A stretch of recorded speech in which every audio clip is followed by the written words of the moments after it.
I know as far as specifically operating in the kind of real estate and housing markets, are there any kind of specific challenges, with that maybe that you like to share with founders in here in the community that might be building in this space?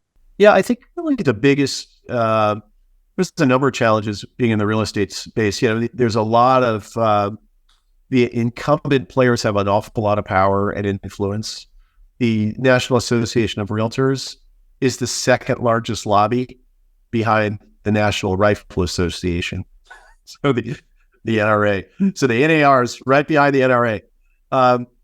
People like to protect those 6% commissions. And the whole multiple listing service is, some of you may know, it's not just one, it's dozens and dozens of them around the country, and they're all different. They've got different technologies, different rules.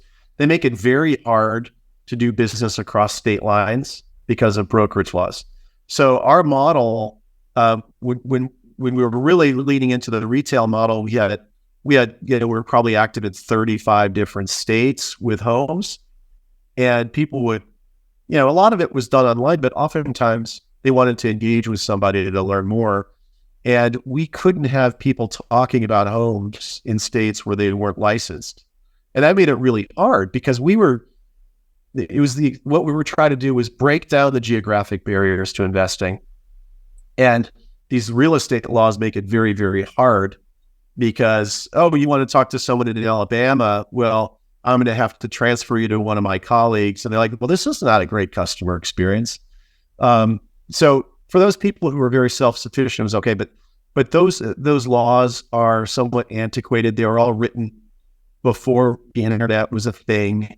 People weren't thinking about buying properties, way across the country. So those are some of the things that, over time, maybe some of these laws change. A lot of them are, subject to some interpretation. So you have to sort of, in some ways, take a little bit of risk when it comes to that, because if you followed that to the letter of the law, you'd never have a single conversation. So we would train our people to work with those customers and answer the questions they could about these other houses.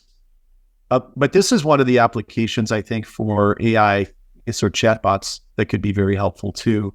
A lot of the information could be served up that way, and it's probably a way you could get around some of these licensing laws if it's just information that's being provided. Reminds me a little bit of back when I was at Zip Realty and everyone was complaining about putting MLS listings online.